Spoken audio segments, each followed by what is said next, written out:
시청자 여러분 안녕하십니까. 제8회 전국 동시지방선거 부천시장 선거 후보자 토론회, 오늘 여러분과 함께 하게 된 OBS 아나운서 김준호입니다. 자, 풀뿌리 민주주의의 근간을 이루는 민선 지방자치가 시작된 지 벌써 27년이 흘렀습니다.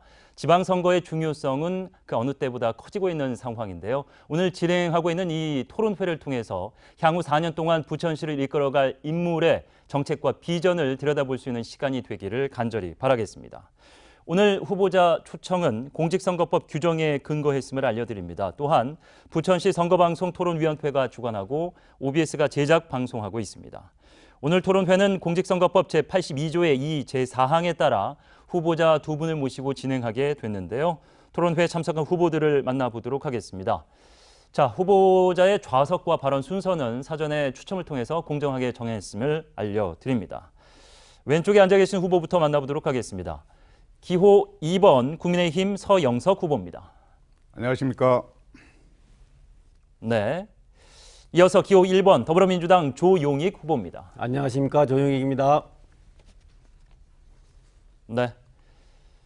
본격적인 토론에 앞서서 오늘 토론의 진행 방식을 조금 자세히 설명해 드리도록 하겠습니다. 오늘 토론은 각 후보의 기조연설로 출발을 하게 되겠고요. 크게 두 분야로 나누어서 진행을 하게 됩니다. 경제와 생활, 각 분야별로 사회자 공통질문에 대한 답변, 그리고 후보자 공약 발표 후 개별 질문, 또 이어지는 후보자 주도권 토론을 통해서 진행이 되고요. 이후 주도권 토론과 마무리 발언까지 진행해 보도록 하겠습니다. 자, 시간도 조금 고질해 드리겠습니다. 경제 분야 먼저 사회자 공통질문에 대한 답변은 각 1분 30초, 공통질문 후 후보자 보충 질문의 경우에는 질문은 30초, 답변은 1분 30초로 제한하도록 하겠습니다. 공약 발표는 1분 30초, 그리고 공약 발표 후에 후보 상호 간 질문도 역시 30초와 답변 1분 30초로 진행하도록 하겠습니다. 그리고 가장 중요하게 보여지는 주도권 토론, 후보자별로 각 5분씩 드리도록 하겠습니다. 이어지는 생활 분야도 같은 방식과 같은 시간으로 진행함을 알려드리겠습니다. 제8회 전국 동시지방선거 부천시장 선거 후보자 토론회, 먼저 기조연설로 그 시작을 알리도록 하겠습니다. 기조연설은 후보자별로 각 2분씩 드리도록 하겠습니다. 발언 시간이 엄격히 제한됨을 다시 한번 말씀드리겠습니다. 기조연설 먼저 서영석 후보부터 하겠습니다. 발언해 주시죠. 존경하는 부천 시민 여러분, 반갑습니다. 저는 국민의힘 시장 후보 서영석입니다. 30대에 부천시 의원으로 출발하고 40대에 경기도의회 재선 의원으로서 행정 경험을 충분히 체험하고 실무를 갖춘 유일한 시장 후보 서영석입니다. 존경하는 부천 시민 여러분, 부천이 위기입니다. 경험이 있고 그리고 실무를 갖춘 서영석은 바로 부천시의 미래를 그릴 수 있는 유일한 후보입니다. 시민과 함께 젊은 청년들이 다시 찾는 부천, 미래가 있는 부천 만들어 내겠습니다.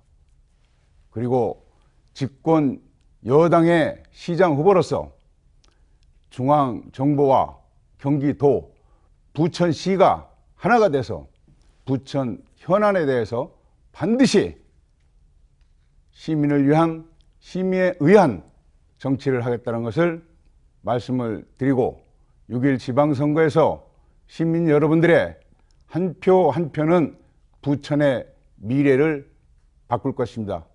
최선을 다하는 시장이 되겠습니다. 고맙습니다. 네. 정해진 시간을 다 쓰지 않으셨더라도 마무리하면은 그 시점에서 종료됨을 고지하도록 하겠습니다. 서영석 후보의 기조연설이었고요. 이어서 조용익 후보의 기조연설도 들어보겠습니다. 2분 드리겠습니다. 존경하는 부천 시민 여러분, 안녕하십니까. 경험이 다른 후보 더불어민주당 부천시장 후보 조용익입니다. 우리 부천은 대전환의 시대, 새로운 도전의 출발점에 섰습니다. 지난 민주당 시정부는 부천을 국가지정 첫 법정 문화도시의 반열에 올렸습니다. 이제는 첨단 산업도시의 길을 열어야 합니다. 사통팔달 부천 지하철 시대를 완성해야 합니다. 그래서 경험이 다른 시장, 유능한 일꾼이 필요합니다. 이번 선거는 부천의 미래에 투표하는 선거입니다. 이번 선거는 부천의 미래에 투자하는 선거입니다. 이번 선거는 부천의 제도역을 이끌 유능한 일꾼을 뽑는 선거입니다. 그래서 제대로 준비된 후보에게 부천의 제도역과 우리 아이들의 미래를 맡겨 주십시오. 저는 청와대에서 국정운영 전반을 경험했습니다. 전체를 바라보고 이를 해결할 수 있는 능력을 키워왔습니다. 실력에 경험을 더해서 부천의 가치를 2배로 키우겠습니다. 1기 신도시와 원도심을 재정비하는 사업을 추진하겠습니다. 대장 신도시와 영상산업단지, 부천 종합운동장 이 3개 축을 거점으로 한 트라이앵글 신성장 동력산업을 육성하겠습니다. 아울러 중소상인 자영업자의 성장 모델의 도시를 만들어 내겠습니다. 위대한 부천 시민들과 함께 다시 뛰는 부천을 만들겠습니다. 더 가까이에서 더 많이 듣고 시민들의 목소리를 듣고 시민의 꿈을 실현시켜 내겠습니다. 한 사람의 선출직 공직자가 얼마나 많은 도시를 변화시킬 수 있는지 보여드리겠습니다. 존경하는 부천 시민 여러분, 저 조용익의 손을 잡아 주십시오. 더 능력 있는 조용익과 함께 다시 위대한 부천을 만듭시다. 감사합니다. 네. 자, 이렇게 가장 먼저 두 후보자의 기조연설을 들어봤습니다. 오늘 이 시간은 6.1 지방선거를 앞두고 후보들의 정책 비전과 공약을 밝히고 시청자들에게 알리기 위한 그런 자리입니다. 그런 만큼 상호 간에 좀 예의를 지켜주셨으면 부탁드리고요. 인신공격적 발언과 비방 등은 삼가 부탁드리겠습니다. 만약에 선거법에 위배될 만한 소지가 엿보이면 제가 직접 나서서 중지할 수 있음을 알려드리도록 하겠습니다. 자, 본격적인 토론 앞서서 저희가 전해드린 대로 오늘 토론은 조금 다르게 진행을 해보도록 하겠습니다. 경제와 생활 크게 두 분야로 나누어서 조금 세분화된 질문 방식으로 진행하도록 하겠습니다. 먼저 경제 분야 공통 질문과 관련 공약 주도권 토론을 이어가 보도록 하겠는데요. 경제 분야 사회적 공통 질문의 핵심은 최근 이 부천시 문제와 관련이 있습니다. 인구 감소 그리고 일자리 문제 대응 정책입니다. 첫 번째 공통 질문 드리겠습니다. 우리나라와 부천시의 공통 현안 중 하나는 인구 감소와 일자리 문제라고 할 수 있습니다. 부천시 인구는 2021년 말 기준으로 지난해 같은 기간에 비해서 약 13,000여 명, 비율로는 약 1.5% 정도 감소한 것으로 집계가 됐습니다. 또 고용률과 실업률 역시 2019년 코로나19 발생 이전으로 회복하지 못해 고민이 깊은데요. 인구 감소와 일자리에 대한 후보자의 생각과 정책에 대해서 말씀해 주시기 바랍니다. 먼저 조용익 후보부터 답변을 해 주시면 되겠습니다. 예, 부천은 잠재력이 많은 도시입니다. 서울과 인접한 지리적 이점이 있고 80만 인구가 모여 사는 전국에 13곳이 있는 인구 50만 대도시 중에 하나입니다. 3기 신도시가 조성되고 있고 콘텐츠 문화도시의 토대를 갖추고 있습니다. 그러나 2010년 87만 5천 명을 고점으로 인구가 계속 줄어들고 있고 2021년 80만 명대로 내려앉았고 급속히 고령화되고 있습니다. 14세 이하 유년 인구의 37.8%가 줄었고 65세 이상 고령 인구는 86% 늘었습니다. 저출생 고령화로 도시의 활력을 잃어가고 있다고 볼 수 있습니다. 결국 인구 감소 문제는 결국 일자리로 풀어야 합니다. 일자리의 핵심은 미래 먹거리를 유지하는 것입니다. 서울에 밀려서 어쩔 수 없이 사는 도시가 아니라 일자리가 많아서 창업하기가 좋아서 도시가 쾌적해서 아이 키우기가 좋아서 교육하기가 좋아서 사람이 모여드는 도시로 변모해야 됩니다. 대장 신도시, 영상문화단지, 사중 역세권이 될 종합운동장역을 중심으로 첨단 기업을 유치하여서 부천의 10년, 20년 미래의 먹거리를 초석을 닦아내겠습니다. 이를 통해서 지역의 신규 일자리를 창출하고 청년 고용 확대를 통한 지역 경제 활성화를 기여하겠습니다. 네. 자, 사회적 공통 질문 먼저 첫 번째 답변은 조용익 후보가 해주셨는데 이와 관련해서 후보자 보충 질문과 답변을 이어보도록 하겠습니다. 서영석 후보가 조용익 후보에게 30초간 질문해 주시기 바랍니다. 네, 지금 우리 조용익 후보님의 발표를 잘 들었습니다. 저는 다른 것보다도 우리 민주당에서 지금 인구가 감소하고 직장이 없고 이러한 모든 부분들에 대해서는 그 중심에 민주당이 저는 있다라고 생각을 합니다. 네, 질문해 주시죠. 이 부천시에서 인구가 감소되고 그리고 직장이 없어서 젊은 청년들이 외부로 나가고 있습니다. 그러나 지금 거기에 대한 대안, 시간은 다 됐습니다. 네, 이와 관련한 답변을 1분 30초간 조영욱 후보가 해주시면 되겠습니다. 예, 부천이 주거 중심의 베드타운을 걱정하는 분들이 많이 있습니다. 그래서 우리가 다시 성장해야 되고 다시 뛰는 부천을 만들어 가야 합니다. 그래서 우리는 대장 신도시에 새로운 산업단지를 조성하고 있고 종합운동장에 4개의 지하철이 가는 서부권 최고의 교통 요충지가 됩니다. 그리고 영상단지에는 콘텐츠 산업이 들어설 것입니다. 이렇게 3개 축을 중심으로 부천이 새로운 혁신 성장을 이루어낼 것입니다. 이것을 통해서 우리의 부천의 미래를 설계해야 됩니다.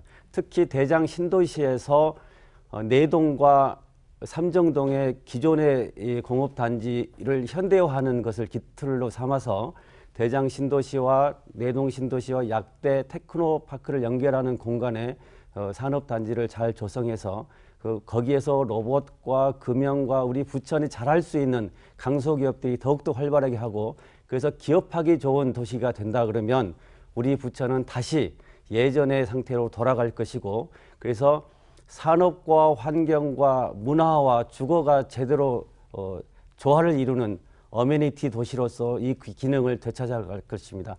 이러한 산업이 바탕이 되고 기업하기 좋은 도시가 되어서 결국에 시민의 삶이 더 나아지는 네. 그러한 부천이 될 것이다. 이렇게 생각하고 이를 위해서 더욱더 노력하겠다는 말씀을 드리겠습니다. 예, 보충 질문과 답변까지 이어갔고요. 그렇다면 이번에는 인구 감소와 일자리 문제 대응 정책에 대해서 서영석 후보의 답변 1분 30초간 듣겠습니다. 저는 우리 부천의 산업 구조를 근본적으로 바꿔야 된다고 생각을 합니다. 예전에는 열악한 환경 속에서 산업 구조가 나갔습니다만 이제는 부가 가치가 있는 첨단 산업단지나 그리고 IT 산업 위주의 기업을 많이 유치하고 거기에 대해서 젊은 청년들이 일자리를 찾고 그리고 거기에 세수를 확보해서 우리 부천시가 더 지금보다 나은 그런 시정 활동을 해야 되지 않겠나라는 그런 생각을 갖고 저는 사실 이번에 운동장 사거리 개발 사업을 중점적으로 연구 검토를 했습니다.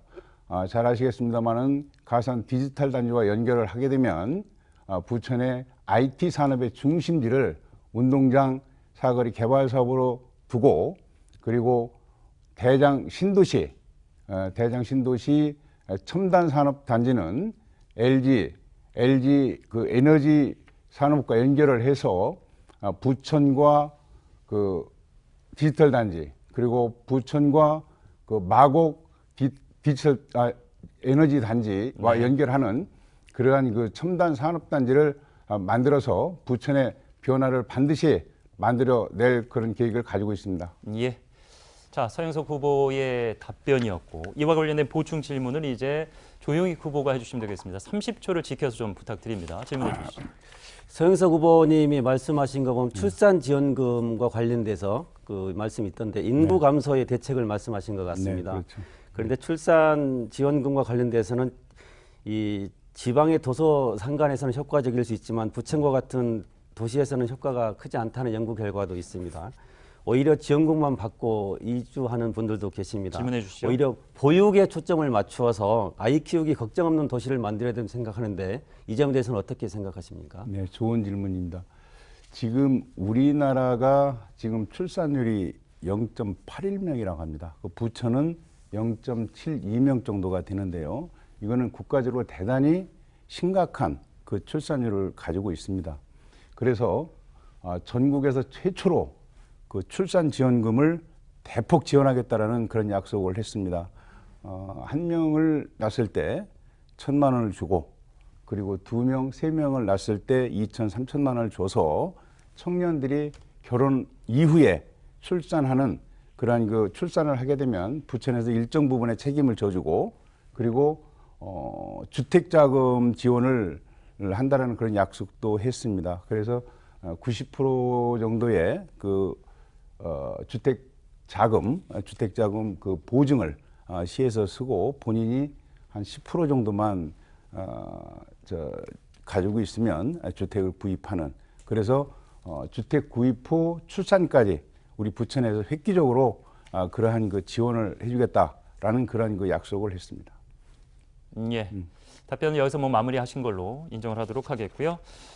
경제 분야와 관련돼서 일자리 문제 그리고 인구 감소와 관련된 사회적 공통 질문에 대한 두 분의 의견, 여기에 대한 질문 답변까지 진행을 해봤습니다. 이제 경제 분야와 관련해서 두 후보의 공약은 어떻게 되는지 좀 들어보겠고요.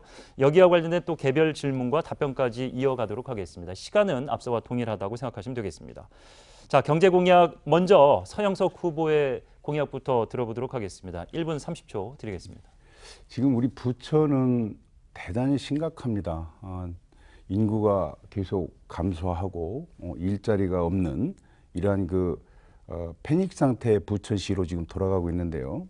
그래서 저는 일단 일자리를 만들기 위해서는 운동장 사거리에 IT 산업단지와 그리고 대장 신도시에 첨단 산업단지를 만들어서 마곡 그 LG 그 에너지 그 연구소와 그리고 대장 그 단지와 그리고 그 가산 디지털 단지와 연결을 해서 우리 부천을 첨단 산업과 그리고 IT 산업의 중심 도시로 만들기 위한 그런 프로젝트를 가지고 있습니다. 그렇게 되면 일단 청년들이 다시 찾아올 것이고, 그리고 일자리가 넘칠 것이고, 그리고 세수가 확보가 돼서 부천의 그 복지라든가 또 사업이라든가 이런 부분들이 세수가 확보되니까 가능하지 않겠나. 그래서 저는 경제 정책을 1차적으로 첨단 산업과 IT 산업 중심으로 부천의 구조를 바꿔야 된다, 이러한 생각을 하고 있습니다. 예, 경제 분야 공약으로 첨단 산업 그리고 IT 분야를 언급해 주셨는데 이와 관련해서 질문 사항을 조영익 후보가 직접 물어봐 주시면 되겠습니다. 네. 그 후보님께서 공약 이행을 위해서 재원 조달 방안을 말씀하신 것들이 있는데, 그 중에 보면은 시에서 낼 수 있는 시비하고 그 자주 재원이 있던데, 후보님께서 말씀하신 시비는 어떻게 하고 자주 재원과는 어떻게 차이가 있는지 이 부분에서 말씀해 줄 수 있겠습니까? 예. 지금 우리 부천시에 부천 지방공사가 있습니다. 근데 지금 현재 우리 부천시는 그 지방공사가 별다른 그 사업을 않고 있습니다. 그냥 형식적인 지방공사를 가지고 있거든요. 그래서 저는 시장이 되면 일단 부천에서 그 사업을 좀 하려고 합니다. 그 사업 대상지는 그 운동장 사거리 그 지역인데요. 거기서 사업을 해서 재원을 확보해서 지금과 같은 출산지원금이라든가 복지라든가 이런 다양하게 그 지불하고 그 시민들에게 활동할 수 있는 그러한 근거 자료를 제공을 할 그런 계획을 가지고 있습니다. 그래서 운동장 사거리 사업이 사실은 지금 LH 공사에서 지금 주도적으로 하고 있습니다. 그래서 그 부분에 대해서는 좀 더 연구 검토를 해봐야 되겠지만 반드시 지방공사를 활성화시켜서 세수 확보하는 데 최선을 다할 것이고요. 그동안에 전직 시장들은 부천시 땅을 팔아서 부지를 팔아서 재정 자원을 충당했는데, 저는 사업을 해서 정말 실질적인 사업을 해서 재원 확보를 하겠다라는 그런 말씀을 드리겠습니다. 예. 서영석 후보의 경제 분야 공약 그리고 이와 관련한 궁금증은 조영익 후보의 질문을 통해서 저희가 만나봤습니다. 자, 경제 분야 후보의 공약, 이번엔 조영익 후보의 공약도 들어봐야 되겠습니다. 1분 30초 드리겠습니다. 예, 현재 부천은 전체 면적의 약 8.5%인 137만 평이 공업지역으로 남아 있습니다. 여기에 이 산업의 집적화를 통한 첨단화와 친환경이 어우러지는 미래 먹거리 개발이 반드시 필요한 상태입니다. 이를 위해서 저는 부천의 3대 축을 중심으로 하는 트라이앵글 산업 벨트를 완성해서 부천의 성장 동력을 견인해 나가겠습니다. 이미 대장 신도시에는 SK그룹이 1조 원을 투자하겠다는 투자 협약이 완료가 되었습니다.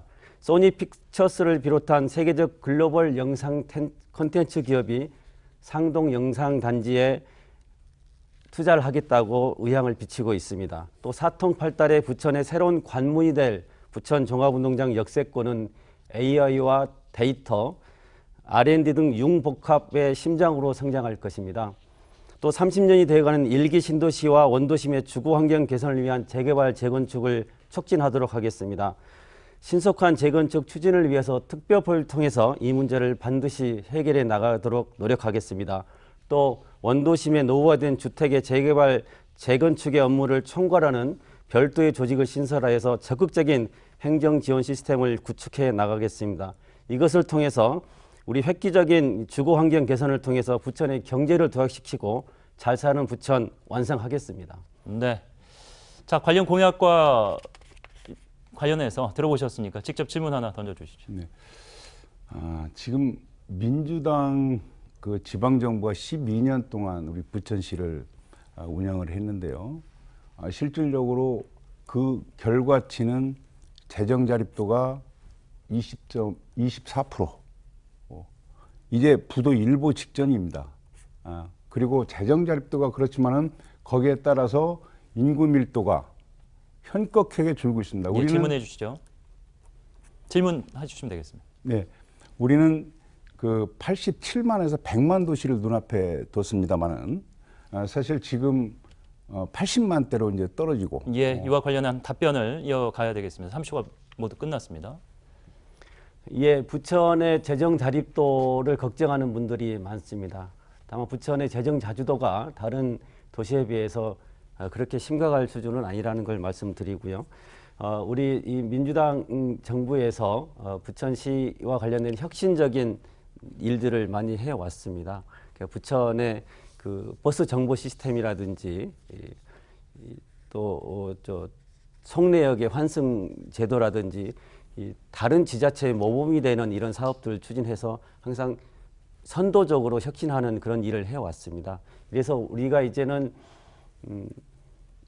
부천 종합운동장역의 그 사통팔달의 교통 요충지를 통해서 부천이 새로운 성장 모델을 만들어 갈 것이고, 소사에서 대곡으로 이어지는 지하철, 대장 신도시에서 홍대로 연결되는 지하철 시대를 맞이해서 우리가 이 지하철의 교통의 시대, 역세권을 중심으로 한 새로운 성장 동력을 만들어서 아까 말씀드린 그 3개축을 중심으로 한 트라이앵글 성장 동력을 통해서 우리 부천시가 그전에 문화 예술의 도시에서 기반을 닦았던 그런 것들이 이제는 산업으로 발전할 수가 있다. 우리의 웹툰이라든지 그동안에 축적된 문화 예술에 대한 노하우를 통해서 우리가 새로운 발전의 기틀을 만들어 나갈 것이다. 네. 이렇게 말씀드리겠습니다. 예.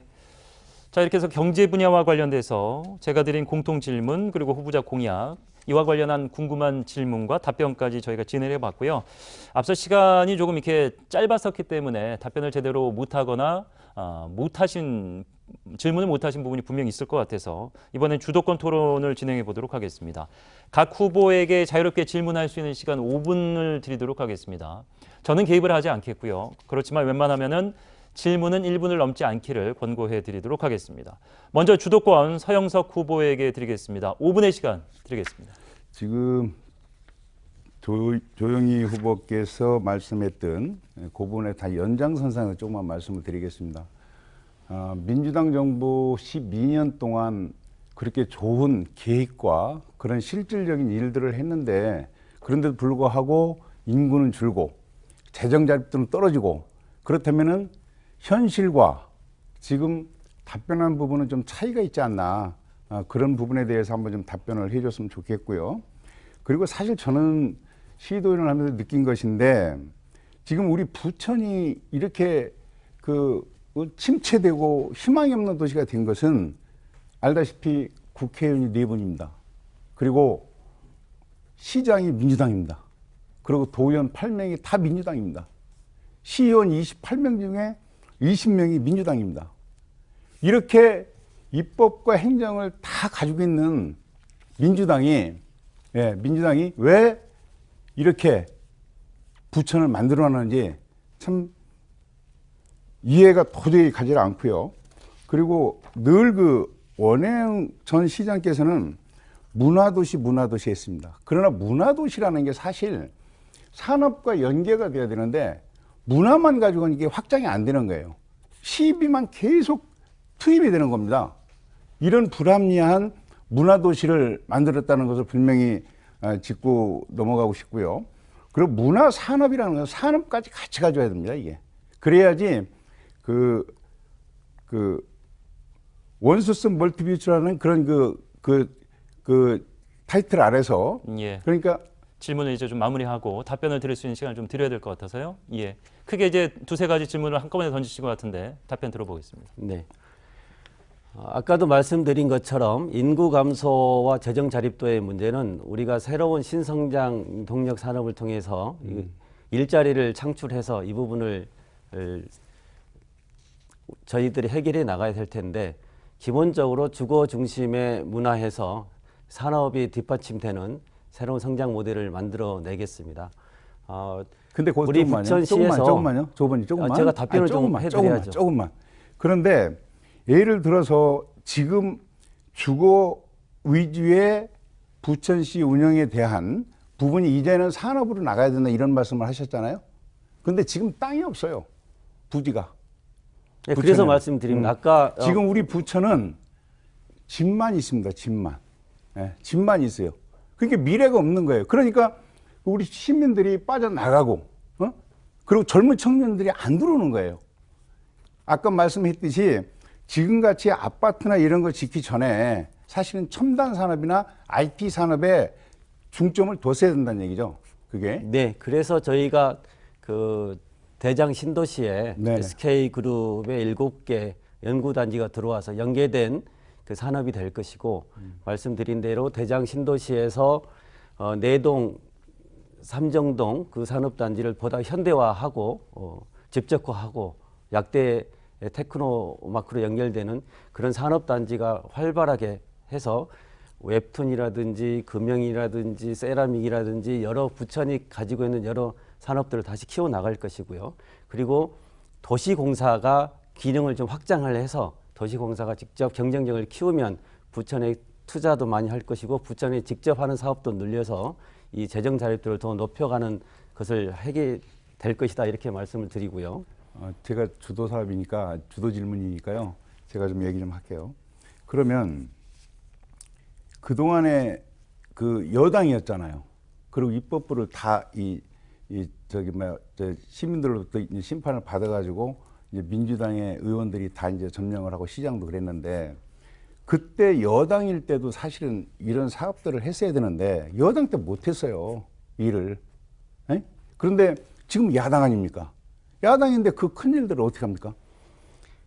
저희 민주당이 그 7호선 지하철을 부천에 연결해서 그리고 사실은 교통이 인권이다 이런 얘기를 하지 않습니까? 그래서 7호선 지하철이 부천에 놓여짐으로써 부천의 시민들의 생활의 편리일 뿐만 아니라 이 서울이나 기타 지역에서 부천에서 유입해서 우리 직장을 갖는 데도 크게 도움이 되는 것입니다. 그렇게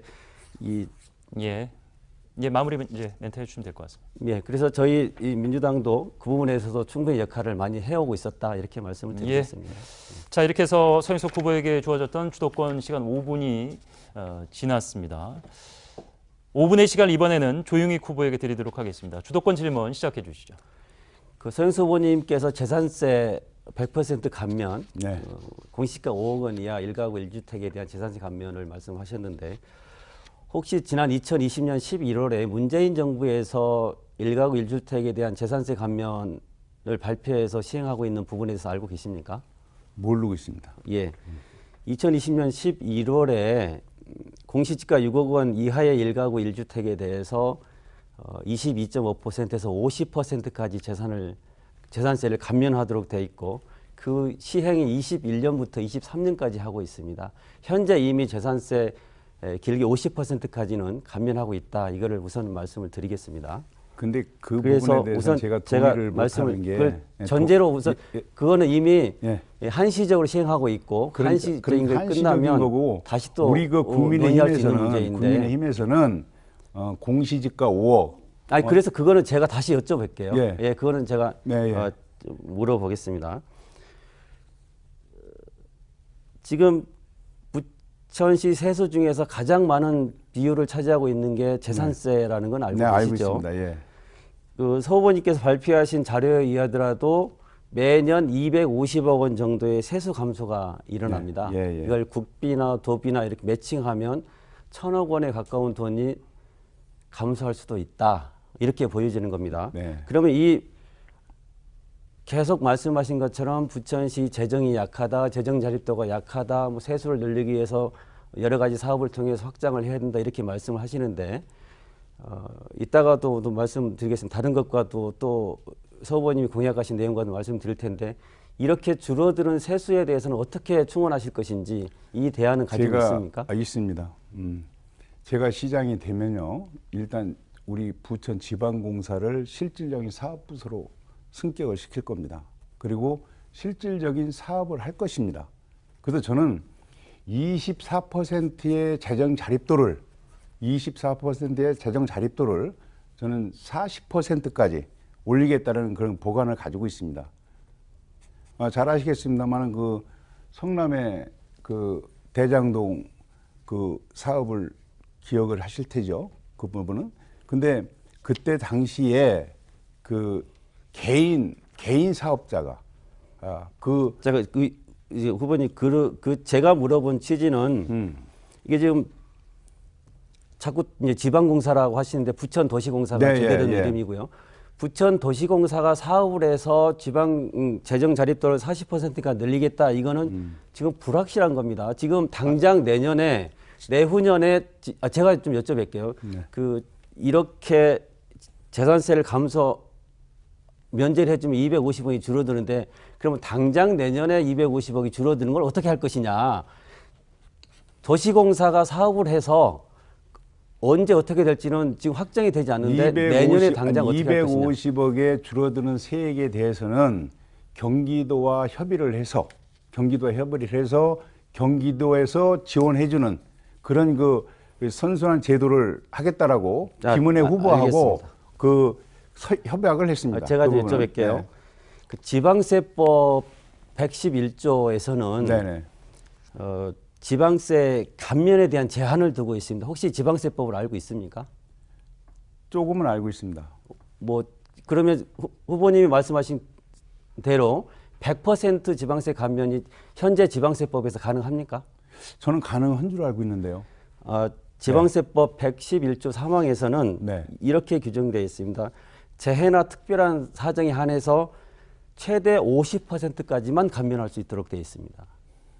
그래서 100%를 감면하려고 하면 시장 후보님의 의지대로 할 수 있는 것이 아니고 경기도와 협의해서 할 수 있는 문제가 아니고 법률을 개정해야 합니다. 지금 법률을 개정하지 않으면 이 법률에 따라서 지금 50% 이상을 감면할 수가 없습니다. 이 법률 개정의 문제를 검토하셨습니까? 우리는 경기도지사 후보와 함께 그런 재산세에 대한 그 감면에 대한 부분을 검토하고 실행을 할 수 있다라는 결론을 가지고 우리가 발표를 한 것입니다. 제가 말씀드린 예. 건 희망을 얘기하는 거고 현실적으로 이행이 가능하느냐를 물어보는데 현재 법률이 개정되지 않은 상태에서는 불가능하고 네. 어려운데 이 부분을 어떻게 하실 거냐 검토하셨느냐 이걸 여쭤뵙는 겁니다. 짧게 답변하겠습니다. 검토에 대해서 지금 저 질문을 하셨는데요. 저는 가능하다라고 봅니다. 예. 자, 여기까지 주도권 토론 5분의 시간, 이번에는 조영 후보의 주도권이었는데 5분의 시간을 모두 사용을 했습니다. 자, 두 후보 간의 경제 분야와 관련돼서 공통 질문에 대한 답변과 질문 답변, 그리고 공약과 관련된 부분에 대한 질문 답변, 그리고 주도권 토론까지 진행을 해봤습니다. 자, 이제 좀 분야를 바꿔서 다음 이야기로 넘어가 보도록 할 텐데요. 생활 분야입니다. 부천 시민들의 생활을 과연 어떤 공약을 통해서 더 나았게 만들 수 있을 것인가. 역시나 공통 주제 질문을 드리고 관련 공약을 들어보고요. 여기와 관련된 주도권 토론을 앞서와 같은 방식으로 5분 정도 양쪽이 진행할 수 있는 시간을 드리도록 하겠습니다.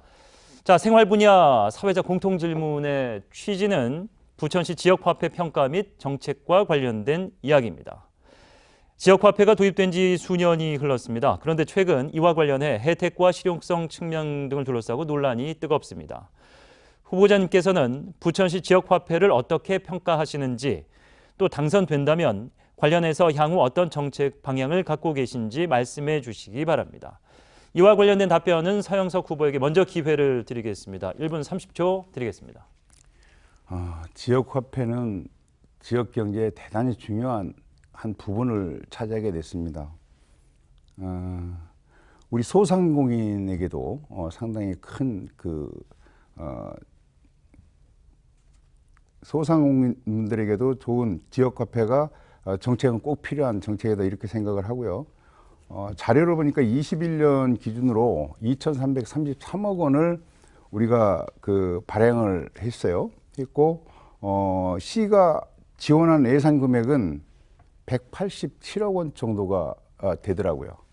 그래서 우리 부천이 재정 자립도가 열악한 상태에서 이것을 더 확장해 가지고 운영을 한다면 재정에 좀 문제가 있을 것 같아서 제가 생각하는 것은 기업 마일리지 포인트를 부천 지역 화폐로 전환제를 해서 더 큰 소상공인들의 혜택을 줄 수 있는 그런 계기를 마련하는 것이 좋겠다라는 그런 생각을 하고 있습니다. 네, 기업 마일리지 활용 방안을 얘기해 주셨는데 지역 화폐와 관련된 정책에 대해서 이와 관련해서 추가 질문을 해주시죠. 네. 후보님, 윤석열 정부의 100대 국정 과제에 네. 이 지역 화폐에 대한 정책이 안 보이던데 혹시 알고 계십니까? 잘 모르겠습니다. 도지사 후보 김은혜 후보가 지난 국민의힘 경선 과정에서 이 지역 화폐는 문제점이 많다. 차라리 지역 화폐 말고 현금을 직접 주자. 이런 방안도 검토하겠다 이렇게 얘기했었는데 질문해 주세요. 이 국비 도비가 있어야 되는데 정부하고 도지사 후보가 이렇게 생각하고 있는데 시장 후보님은 그럼 국가와 도지사와 다른 의견을 가지고 계신다는 겁니까?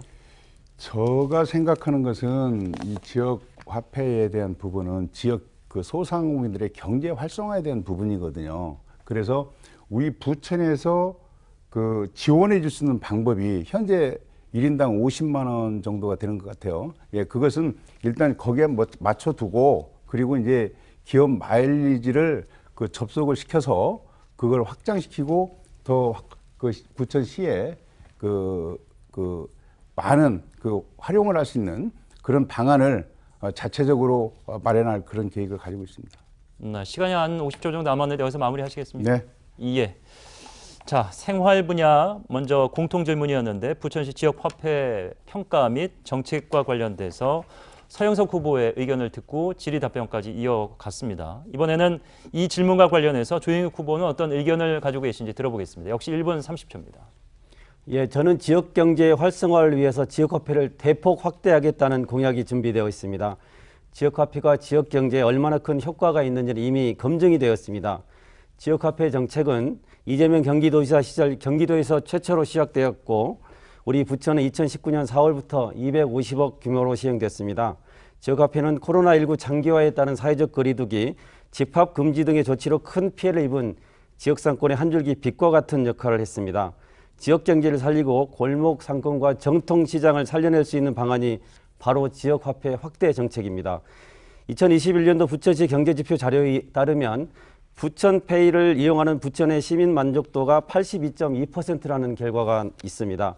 그리고 부천페이를 사용하면서 가장 만족스러운 점은 인센티브 추가 적립이다라는 의견이 60%로 나타납니다. 저는 인센티브 추가 적립에 더해서 적립형 이카드 형태를 기능을 추가해서 부천 시민의 주머니를 더 꼼꼼하게 챙기겠습니다.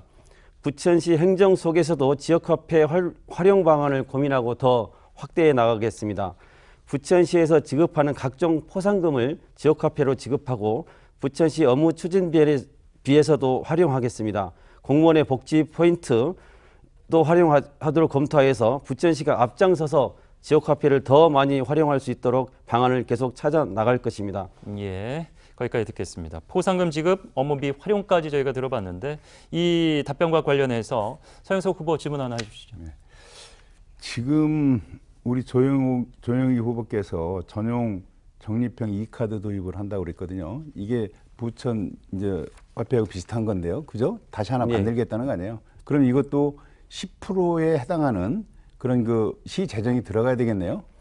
그 기존의 예. 예, 질문 다 하신 건가요? 예, 아니 말씀 답변 한번 해보세요. 그러니까 기존의 인센티브 추가 적립 부분과 관련해서 네. 이 적립형 이 카드가 가지고 있는 기능을 추가하겠다는 것이 별도로 이 기존의 지역화폐와 전혀 다른 형태를 하겠다 이런 취지는 아닙니다. 그 기능을 일부를 추가하겠다는 같은 겁니다. 기능으로 지금 보여지는데요.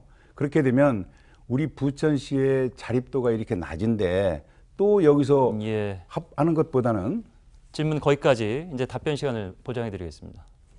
그 지역화폐가 지난 코로나19 때 그 골목 상권이나 전통시장 등에서 얼마나 큰 역할을 했는지 잘 알지 않습니까? 지역화폐가 내수를 굉장히 진작시키는 효과가 있었고 또 소득 불균형을 보정하는 효과도 있었다 이렇게 보이고 있고요. 또 그 지역에서 사용하고 있기 때문에 지방이나 지역에 있는 소비가 수도권으로 쏠려가는 현상도 막는 효과가 있었다고 합니다.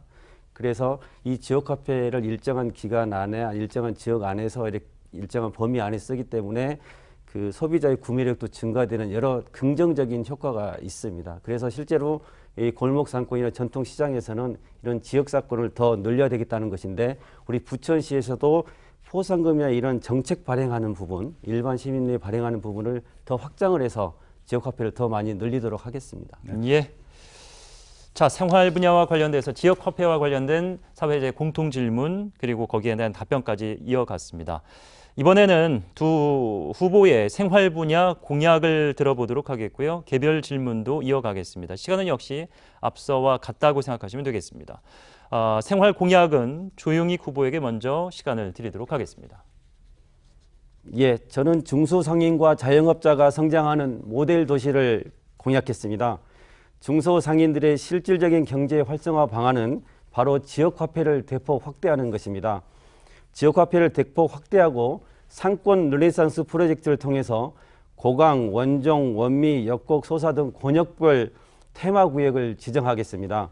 문화예술이 함께 어우러지는 즐겁고 신나는 시장과 상권을 만들겠습니다. 부천 상권 활성화 재단을 설립해서 청년 창업과 마켓 진출을 지원하겠습니다. 중소상인과 자영업자에게 디지털 전환 교육과 디지털 전통시장 상점을 지원하고 소상공인 1% 저금리 희망대출을 시행하겠습니다. 또한 사통팔달 부천 지하철 시대를 완성해서 서부권 교통의 요충지를 만들겠습니다. 교통이 인권이라는 말이 있습니다. 부천을 가고 싶은 도시, 살고 싶은 도시로 만들겠습니다. 원혜영, 김만수, 장덕천 민주당 부천시장이 부천 지하철 시대를 개막했고 7호선 연장, 소사, 대곡, 서해선 개통 등 하나씩 완성시켜 나가겠습니다. 이제 서울역까지 12분 GTS 비조기 착공을 하도록 노력하겠습니다. 강남까지 20분 GTX-T, 김포, 부천, 강남, 하남의 원안을 사수하도록 하겠습니다. 제2경인선과 신구로선 조기 착공과 강남 방향 광역도시 노선을 추가해서 소사 권역의 교통망을 조속히 확충하겠습니다. 예, 거기까지 듣겠습니다. 생활 분야와 관련해서 조용익 후보의 공약을 들어봤고요. 서영석 후보가 질문해 주시죠. 예, 지금 말씀 잘 들었는데 그동안의 그 좋은 공약들, 지금 그 좋은 생각들을 왜 접목을 못 시켰는지 참 안타까울 따름입니다. 지금 조 후보께서 말씀했던 여러 가지 방향의 그 시민을 위한 그런 공약들, 저는 사실 가능한지, 그게 4년 동안 다 이루어질 수 있는지 거기에 대한 의문심을 갖지 않을 수가 없는데요. 예. 그리고 그 재원이라든가 행정적인 그 받침이 과연 그게 현실적으로 맞는지 그 부분은 시민들이 판단할 때 답변해 쉽습니다. 주시죠. 예. 네, 우선 말씀드린 대로 중소상인과 골목상권, 전통시장을 위한 지역화폐를 확대하겠다는 부분은 이미 충분히 우리 부천시가 감당이 가능한 범위 내에서 이미 시행하고 있고 충분히 이 국비와 도비를 매칭을 해서 충분히 가능한 범위 내에서 확장하겠다는 말씀을 드립니다. 그리고 골목상권의 활성화, 전통시장의 활성화를 위해서 상권 활성화 재단을 설립하겠다는 계획을 가지고 있습니다. 그래서 실질적으로 시장 상인들과 골목 상인들이 이 상권 활성화를 위해서 직접 참여해서 거기서 직접 활동을 하면서 이익을 어떻게 창출할 것인지 부천시는 어떻게 행정적 제도적 지원을 할 것인지에 대해서 서로 협의하고 이 재단이 그 부분을 해나가면 충분히 이 역할을 해나가고 그러면 부천에 상권이 많이 있습니다. 이 상권이 보다 더 활성화되는데 우리 이 어려운 소상공인과 중소상인들에게 도움이 되지 않을까 이런 생각을 가지고 역점을 두고 이 부분을 시행하겠다 이런 말씀을 드리겠습니다. 예, 답변 더 하시겠습니까? 아니면 네네, 마무리하시겠습니까? 좀 더 하겠습니다. 예. 그리고 이 지하철은 이미 말씀드린 대로 우리 부천의 네 분의 국회의원께서 노력을 하셔서 서해선 대장에서 홍대로 가는 지하철 시대를 지금 열어나가고 있고 조속히 확장해 나가겠다는 말씀을 드리고요. 제2경인선이나 신구로선, 소사대곡 이런 부분들에 대해서는 저희들이 최대한 할 수 있는 부분을 국회의원들과 네. 협력해서 잘하겠다 이렇게 말씀드리겠습니다. 자, 이번에 역할을 바꿔보도록 하겠습니다. 생활 분야와 관련된 공약, 서영석 후보는 어떤 생각을 갖고 계신지 들려주시죠. 저는 일단 공약을 제가 말씀을 드리기 전에 심히 원하지 않는 행정은 있어서는 안 된다고 생각합니다. 즉 말해서 저는 첫 번째는 우리 부천시 36개 동 그것을 부활시키겠습니다. 장덕천 시장과 김만수 시장이 합작으로 지금 광역동을 만들어 놨는데 지금 부천 시민들은 이 광역동에 대해서 엄청 많은 민원을 지금 제기하고 있어요. 현 시장은 만나주지도 않습니다. 지금 이러한 행정이 세상에 어디 있습니까? 이거를 반드시 막을 것이고요.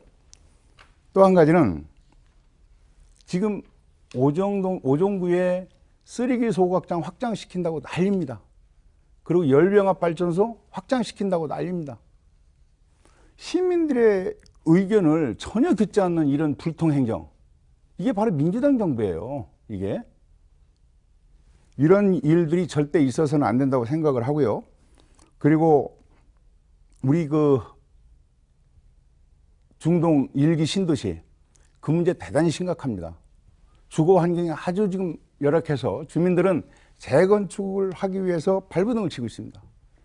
그런데 네. 이것도 문재인 정부에서는 전혀 외면을 했고 지금 윤석열 대통령이 이 1기 신도시를 예, 마무리해 주시죠. 특별법을 만들어서 그 네네. 특별법에 의한 예. 자, 생활 분야 공약 시간 1분 30초 드렸는데 발언 시간으로 좀 활용하셨습니다. 여기와 관련돼서 궁금하신 거나 아니면은 잠깐 나온 공약과 관련돼 질문할 부분이 있으면 조영국 후보가 해 주시죠. 예, 저는 시민과 소통하기 위해서 시민 주권위를 통해서 잘하고 그 시민들과의 거버넌스를 회복하겠다는 말씀을 우선 드립니다. 그리고 후보님께 여쭤뵙겠습니다. 우리가 코로나19를 경험하면서 공공의료가 매우 중요하다 이렇게 인식하고 있는데 후보님께서는 이 제2의 팬데믹을 대비하고 부천 시민의 안전과 건강을 위한 통합 돌봄 이걸 하기 위해서 저는 공공의료가 필요하다고 생각하시는데 이 공공병원 설립에 대해서는 의견이 어떻습니까? 조 후보님, 지금 제가 이 주도권 지금 질문을 주도권이 하는 거거든요. 아닙니다. 자, 지금 주도권 공약 부분이 발표와 예, 공약 발표니까 추가 제가 질문입니다. 하는 걸 이제 제가 더 이제 얘기를 할 수 있는 그런 기회를 좀 줬으면 좋겠는데 지금 시간이 보장이 된 상황이고 쓸 수 있는 시간 1분 20초 남았습니다. 예, 말씀하십시오. 그래서 이러한 그 지금 말씀드렸던 지금 그 공공 의료원을 늘리겠다는 거 아니에요, 지금요. 그렇죠. 근데 이게 한번 이거 만들어 놓으면 실질적으로 예산이 어느 정도 들어가는 거 아십니까? 네, 지금 질문은 네.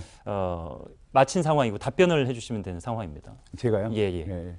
그러면 지금 공공 그 의료법인을 설립하겠다는 그런 말씀을 지금 하신 거 아닙니까? 예. 지금 현재 우리 부천이 보건소가 3군데가 있습니다. 지금 시민들이 거기를 안 가는 이유가 질적으로 떨어지니까 안 가는 거예요. 왜 좋은 의사들을 쓰고 그 체계를 좀 잡아서 가면 충분히 현재 보건소로도 충분하다. 그런데 지금 많은 돈을 투자해가지고 또 그걸 또 만들어서 이런 예산을 투자한다고 하는데 지금 부천시가 그 재정 자립도가 24%예요. 이거 공무원 월급하고요. 복지 자금 쓰면 없습니다, 돈. 예? 없어요. 예. 그런데 어떻게 또 법인을 설립해가지고 이렇게 한다고 하는지 도대체가 이해를 못하겠습니다. 예, 거기까지 듣도록 하겠습니다. 자, 생활 분야와 관련된 두 후보의 공약 그리고 그에 이어지는 추가 질문 답변까지 받고요. 자, 이제 두 분이 좀 기다리시는 시간이 온 것 같습니다. 주도권 토론에서 치열한 접전이 예상이 되는데 앞서와 마찬가지로 각 후보에게 5분의 시간을 드리도록 하겠습니다. 질문의 시간은 저희가 규정하진 않겠습니다만 되도록 1분 이내로 맞춰주시기를 다시 한번 부탁을 드리겠습니다. 이번 주도권은 먼저 조용익 후보에게 기회를 드리겠습니다. 5분의 시간 드리겠습니다. 후보님 네. 시장 후보 등록을 하면서 5대 공약을 부천 선관위에 제출하셨는데 네네. 출생 지원금 공약이 좀 눈에 들어옵니다. 그러니까 첫째를 출산하면 1,000만 원, 둘째는 2,000만 원, 셋째는 3,000만 원을 지급하겠다 이렇게 공약을 하셨습니다. 부천 시민과 공개적으로 약속한 것이니까 뭐 공약은 반드시 이행하시겠죠. 당연히 해야죠. 예. 네. 이 공약을 실현하려면 이 예산을 추계를 하셨을 텐데 네. 이 부담할 예산액을 얼마 정도로 책정하고 계셨습니까? 500억 정도를 지금 예상을 합니다. 500억 정도 예상을 하는데 그 예산 금액에 대해서는 아까 사전에도 말씀드렸지만 사업을 해서 부천시가 사업을 해서 그 세수 확보에 대한 부분은 보완을 시키겠다 이런 보관을 가지고 있습니다. 예, 제가 한번 표를 보여드리겠습니다. 이 작년에 이 통계에 따르면 부천이 첫째 출생아가 2,389명입니다. 네, 이제 예. 그래서 이 2,389명을 기준으로 하면은 238억 원 정도가 들어가고요. 둘째가 1,556명입니다. 그렇게 되면 한 311억 원 정도가 들어가고 셋째가 297명입니다. 그렇게 하면 89억 원 정도가 들어가서 이 작년에 출생아 수를 기준으로 하면 639억 원 정도의 비용이 소요될 것으로 저희가 되는데 이 639억 원이라는 돈이 당장 그 후보님은 시장에 취임 당선이 되면 이게 당장 실행하시겠다는 거 아닙니까? 당장 실행을 하려고 합니다. 당장 실행해야 되는데 부천시가 가용할 수 있는 예산이 얼마나 될까요? 실제로 시장이 계속 말씀을 계속 할 수 있는 금액이 얼마나 될까 싶은데 예. 당장 그럼 이 639억 원을 내년에 집행할 수 있는 돈이 있습니까? 계속 말씀을 하세요. 제가 여쭤봅니다. 네. 내년에 639억 원을 출산 장려금으로 지급할 돈을 어떻게 마련할 거냐? 근데 이게 출생 그 지원 장려금에 대한 부분은 일단 그 규정을 좀 마련을 해야 되겠죠. 그죠? 예를 들어서 뭐 무조건 여기 와서 출생을 하면 다 준다는 이런 논리는 안 되겠고요.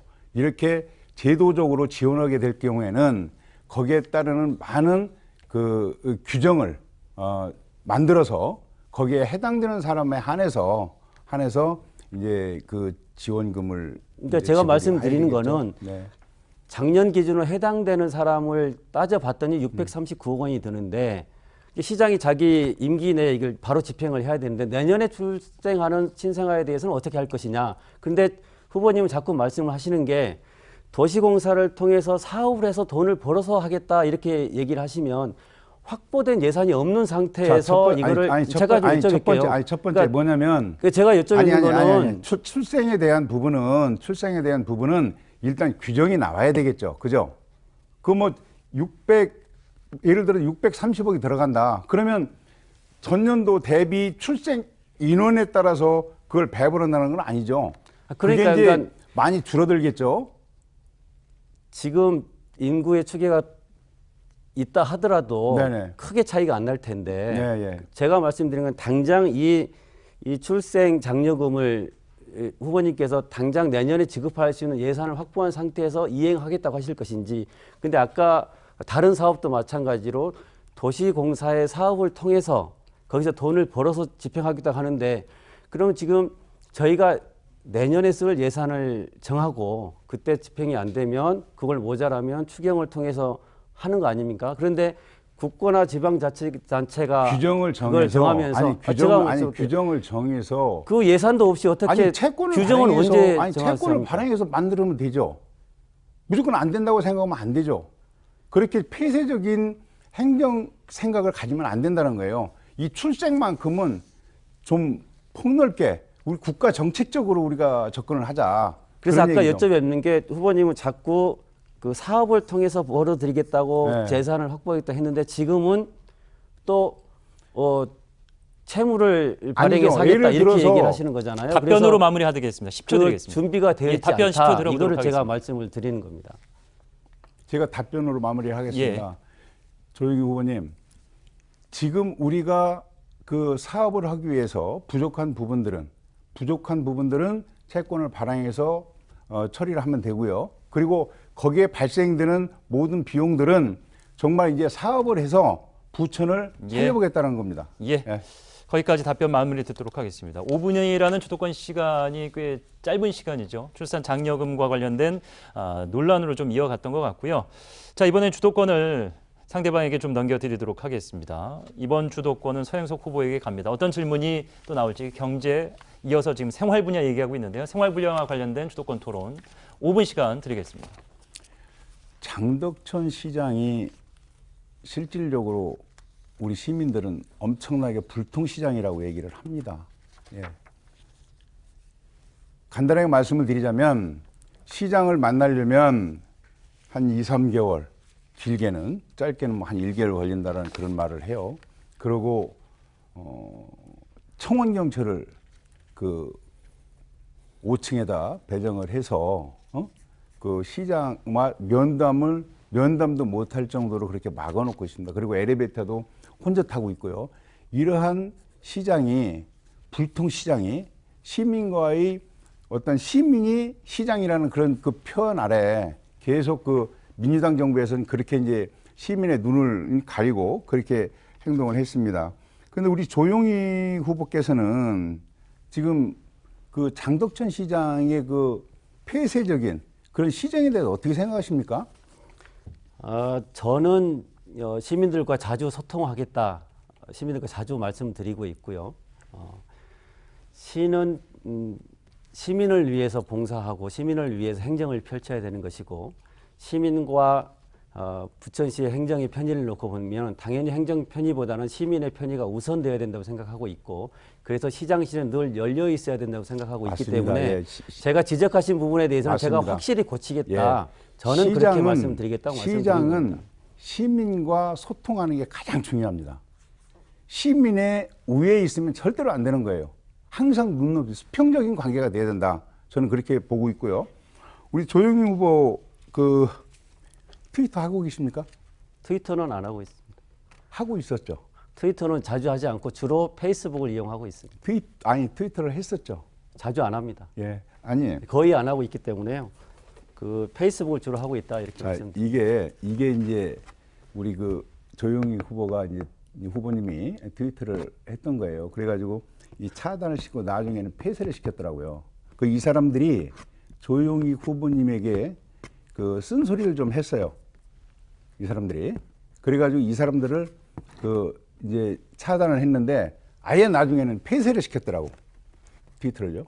그러면 이게 바로 이 불통 그 첫걸음이 아닌가 저는 이렇게 보고 있거든요. 그래서 저는 이 선출직에 계신 분들은 일단 소통과 대화가 우선이라고 생각을 합니다. 그렇다면 이렇게 그 트위터 같은 것도 이렇게 막고 폐쇄를 시켜버리게 되면 시장이 됐을 때 이게 소통 시장이 되겠어요? 그거에 대해서 말씀드리겠습니다. 저희가 트위터와 관련된 부분은 저희가 경선 과정에서 트위터에서 저희 당의 후보들끼리의 논란이 있어서 경선 과정에서 서로 과열돼서는 안 되겠다. 그래서 서로 좋은 후보들이고 서로 선의의 경쟁을 하는데 지지자들이 이 트위터에서 서로 찌르고 공격하는 것은 적절하지 않겠다. 그래서 트위터를 안 하기로 결정한 것이고 이거는 상대에 대한 서로에 대한 존중과 배려에서 트위터에서 더 이상 정치적 언쟁과 논란을 하지 말자 이렇게 얘기했던 것이고요. 그래서 안 했기 때문에 그 부분은 후보님이 걱정 안 하셔도 됩니다. 그렇게 생각을 안 했습니다. 왜 그러냐면 이게 시기적으로 언제인 줄 아십니까?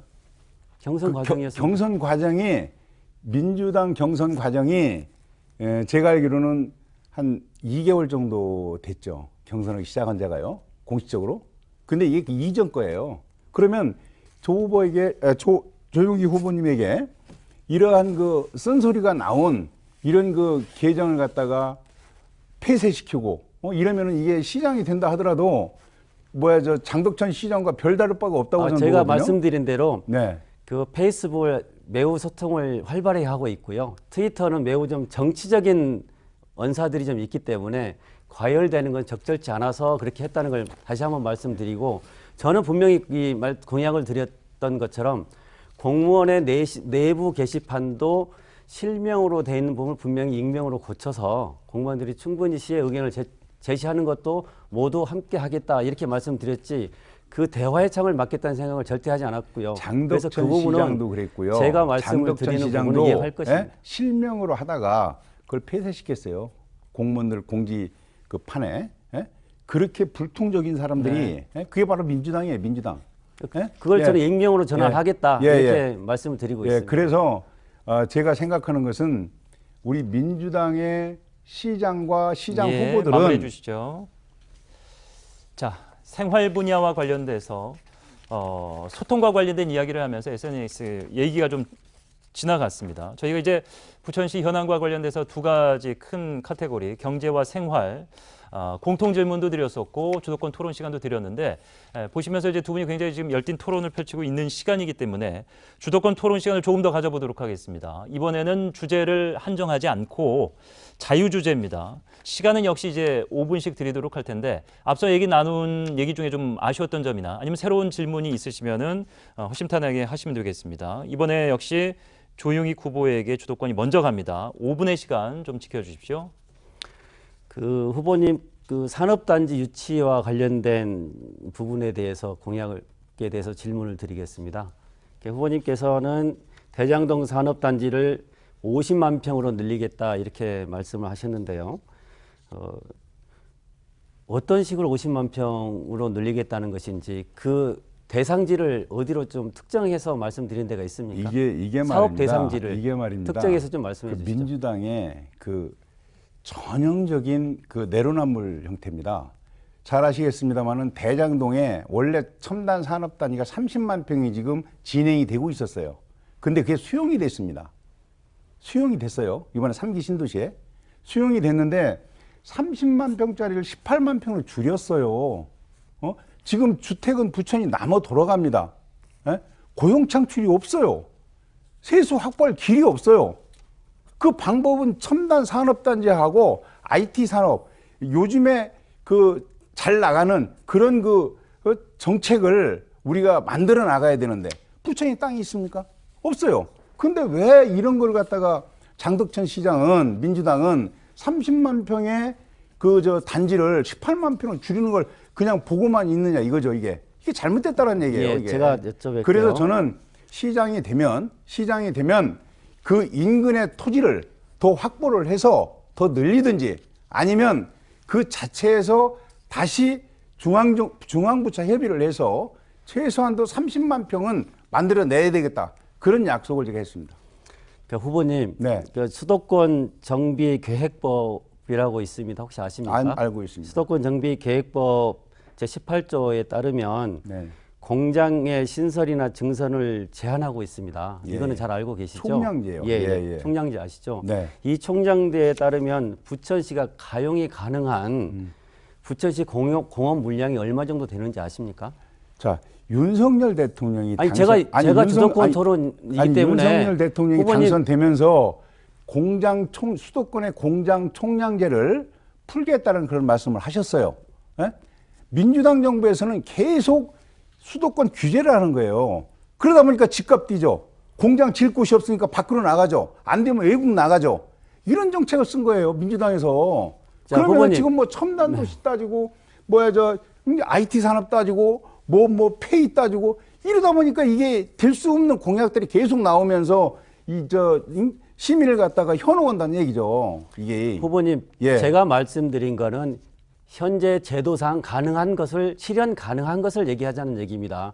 우리가 현재 틀 안에서 가능한 것과 제도나 법률을 고쳐서 가능한 것은 다른 차원의 문제입니다. 그래서 그러면 제가 좀 물어볼게요. 아니 민주당은 후보님, 수도권을 계속 규제를 해서 제가 지금 주도권 토론이니까 제 질문을 좀 듣고 얘기를 하세요. 예, 말씀하세요. 그러니까 이 수도권 정비계획법에서 정하고 있는 부천시가 지금 가용 가능한 공원 물량이 지금 현재는 18만 평이에요. 그러면 그 18만 평의 범위 내에서 가능한 범위에서 지금 대장 신도시가 조성되고 있다는 겁니다. 그러면 제가 그러면 여쭤볼게요. 김만수 시장이 30만 평을 만들 때는 어떻게 만졌죠? 이게? 그때는 판교와 다른 차원에 있어요. 그것까지 얘기는 복잡하니까. 그때는 오히려 총량제가 더 세졌죠. 그때는. 대신에 그거는 그린벨트 해제와 관련된 부분이 따로 있습니다. 그 부분은 지금 얘기가 복잡하니 우선은 질문을 어서 드리시죠. 여쭤볼게요. 그 부천시의 공원 물량이 현재 18만 평으로 제한이 돼 있습니다. 이렇게 법률을 바꾸지 않으면 제한돼 있어서 못하는 거를 후보님은 어떻게 18만 평을 넘어서 30만 평도 아니고 50만 평을 하겠다 하시니까 50만 평 소리는 50만 평을 안 어떻게 했고요. 하겠다는 것인지. 안 했고요. 최소한도로 30만 평은 확보를 해야 된다. 우리 부천 그 방안을 얘기를 해달라는 거예요. 방안이라는 게 기대와 희망을 얘기하지 마시고 자 보십시오. 실현 가능한 방안을 어디에다가 제가 19대 국회의원 나왔을 때 원혜영 그 후보가 뭐라고 얘기한 줄 알아요? 대장동은 절대 농지라 절대로 공단이 못 들어간다고 했어요. 그때 다시 저는 50만 평을 만들어서 공단을 만들어서 미래 부천의 먹거리를 마련해야 된다. 네, 후보님, 이런 얘기를 했거든요. 지금 대장 신도시의 지금 보상 진행 중이고 지구 지정이 모두 다 완료가 됐습니다. 이거 흔들어 놓으면 지금 18만 평 하고 있는 거 이 사업도 제대로 진행이 안 되고 지연이 되거나 늦어질 위험이 있으면 지금 하고 있는 SK가 입주한다든지 이런 현재 조성하고 있는 산업단지도 제대로 못하고 있으니 민주당에서 지금 잘 할 수 있는 것부터 해야 된다. 잘못한 이렇게 게요. 말씀드리는 겁니다. 아니 그 지정을 할 때 30만 평의 공단이 있었는데 왜 18만 평을 이게 합의를 봐주냐고요. 자, 자유주제와 공원 관련된 물량의 수도권 토론을 제도 하에서 진행하고 있고요. 그렇게 시간이 모두 된다고요. 마무리가 지금 됐습니다. 상공회의소 거기 가서 한번 조용익 후보에게 해보셨어요? 주었던 5분의 시간이 마감이 됐기 때문에 추가적인 의견은 본인 이제 주도권 토론 시간을 또 이어갈 수 있습니다. 주제가 없는 상황에 5분의 주도권 이번에는 서영석 후보에게 드리겠습니다. 5분 드리겠습니다. 우리 조용익 후보님 이 정치적으로 이재명 그 후보를 어떻게 생각하세요? 매우 존경하고 존중하고 있습니다. 그렇죠. 그렇습니다. 예. 그러면 지금 대통령 후보로 나왔다가 지금 개항의 보궐선거로 가셨어요. 그 부분도 존경합니까? 네, 그렇습니다. 당에서 판단했고 이재명 후보 본인께서도 판단하신 그 판단을 존중합니다. 그게 과거 국민들이 원하지 않는 정치예요. 정치는 그 지역을 잘 아는 사람이 선출직이 돼야 되는 게 맞습니다. 그리고 두 번째, 정치인은 도덕적으로 깨끗해야 돼요. 도덕적으로 문제 있는 사람은 정치를 해서는 안 됩니다. 절대로 안 됩니다. 그리고 지금 조용희 후보께서 보니까 검수완박에 대해서 국민이 그렇게 난리를 피고 있는데 이 부분에 대해서 괜찮다라는 쪽으로 제가 기사 내용을 본 것 같거든요. 이 내용도 좀 꼭 한번 말씀을 해주고요. 그리고 이 문재인 정부에서 부동산 정책이 27번 바뀌었어요. 가장 심각하게 부동산 가격이 상승을 했어요. 그리고 또 한 가지는 지금 부천에 우리 이제 지방정부 한번 따져보자고요. 지금 대우 푸르지오 시청 옆에 49층짜리 아시죠? 예, 합니다. 힐스테이트 49층짜리 아시죠? 그 맞은편은 몇 층입니까? 6층이에요, 6층. 예? 이런 길 하나 건너서 49층짜리를 하면서 다른 지역은 섬을 만들고 주거 환경을 완전히 침해하는 이런 정책을 민주당이 썼어요. 이게 상식적으로 가능한 얘기입니까, 이게? 이런 거부터 정상적으로 만들어 놓고 뉘우치고 그리고 나서 시민들에게 호소를 드리는 게 맞습니다. 내가 하는 거는 괜찮고 남이 하는 것은 잘못된 거고 이러한 정책들 반드시 바꿔나가야 돼요. 제가 만약에 시장이 되면 이거 절대 용납 안 씁니다. 이런 거. 특정인의 특정 지역에 특혜를 주는 이런 정책 절대 저는 용납 않겠습니다. 이 부분에 대해서 우리 조영희 후보께서 한번 답변을 좀 부탁을 드리겠습니다. 정치는 정치인들이 하지만 결국 정치는 시민과 국민을 보고 하는 것 아니겠습니까? 결국에는 후보님이 말씀하신 것처럼 결국 시장과 정치하는 분들은 시민과 국민을 위해서 해야 된다는 거 당연히 맞습니다. 거기에 동의하고 있고요. 그래서 저도 그렇게 하겠다는 각오를 가지고 있고 그래서 시장 경선에 나와서 결국 많은 시민들의 우리 민주당의 지지자들이 선택을 해줬다고 생각을 합니다. 그리고 민주당이 지난 기간 동안 했던 일이 다 잘했다는 건 아닙니다.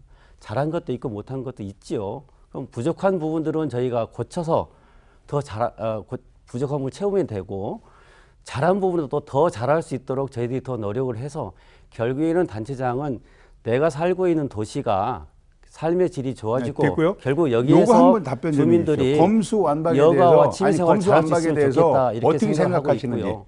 조 후보님께서 어떻게 생각하시는지 이 부분에 대해서 한번 얘기 좀 해주십시오. 이 부분은 예. 이미 그 국회에서 해결하는 문제이고 아니 우리 그리고 후보님의 저희가 생각. 우려하는 것은 뭐냐면 예. 오히려 지금 윤석열 정부에서 지난 대선 때 말씀드렸던 것처럼 검찰공화국이 될 것이다 이런 우려를 했는데 현실은 어떻습니까? 여러 가지 문제점이 있지만 한동훈 법무부 장관의 임명을 강행을 했지 않습니까? 임명을 강행하고 난 이후에 정치를 그리고 하면서요. 우리 민주당 저 정부가 지난번에 문재인 했던 정부가 검사장들을 다 정부가 좌천시키고 이렇게 하고 검찰을 있지 갖다가 않습니까? 완전 무용지물로 만들고 그것도 모자라서 수사를 완전히 박탈시키는 이런 제도를 조용희 후보는 어떻게 생각하냐 이거예요. 이 부분에 대해서. 저는 국회에서 한 의견과 결정을 존중하고 있습니다. 저는 이 나라가 검찰공화국이 되는 길은 정치인이고 막아야 되고 지금 그렇게 해서는 안 된다고 생각하고 있습니다. 그러면 여기에 대해서 찬성을 하시는 겁니까? 저는 검찰공화국이 되는 길은 결코 바람직하지 않고 문재인 검찰도 정부의 역시 우리 국민을 지키는 그러한 문재인 정부처럼 기관이 되었으면 좋겠다 이런 생각을 가지고 검찰에 있고 무소불위 검찰 검찰이 수사권 있었어요? 조정 문제와 관련돼서는 이미 많은 논의를 했고 국회에서 이 부분을 결정을 했기 때문에 국회의 결정을 존중합니다. 자 그러면 힐스테이와 대푸르지오 이 부분에 대해서는 어떻게 생각합니까? 시장 후보로서 한 말씀 하십시오. 네. 짧은 답변으로 마무리하겠습니다. 예, 저는 그 부천시와 관련된 중요한 정책들에 대해서는 시민들과 많이 소통하고 부천시의 미래를 위해서 결정하도록 예, 노력하겠습니다. 거기까지 듣도록 하겠습니다. 주도권 5분이 모두 소요가 됐습니다. 자, 저희가 정해진 그 공식적인 토론 시간이 거의 이제 말미를 향하면서 두 분의 치열한 논쟁도 이어졌었는데 이제 두 분에게 남은 시간은 각 2분씩입니다. 앞선 내용들도 상관없고요. 아니면 새로운 이야기, 미래에 대한 비전도 좋습니다. 마무리 발언 시간 각 후보에게 2분씩 드리도록 할 텐데 먼저 서영석 후보에게 드리겠습니다. 존경하는 부천 시민 여러분, 오늘 토론 잘 보셨습니까? 말이 앞서는 그러한 시정 안 됩니다. 이제 정말 시민과 함께 소통할 수 있는 시장, 그리고 부천의 미래를 짊어지고 계획을 잡을 수 있는 후보 누굽니까? 서영석 해내겠습니다. 그리고 젊은 청년들이 다시 찾는 부천 반드시 만들겠습니다. 부천 경제 반드시 살려내겠습니다. 시민과 함께 부천의 미래, 멋진 도시, 살고 싶은 부천 반드시 만들겠다라는 약속을 드리겠습니다. 6월 1일 4대 지방선거에서 윤석열 후보와 함께 김은혜 도지사 후보와 함께 서영석과 함께 부천의 미래, 밝은 미래를 만들어낼 수 있도록 소중한 한 표를 부탁드리겠습니다. 고맙습니다. 네, 50초를 남기고 마무리하신 걸로 인정하도록 하겠습니다. 조영희 후보의 마무리 발언 2분 시간 드리겠습니다. 존경하고 사랑하는 부천 시민 여러분, 마지막까지 시청해 주셔서 감사합니다.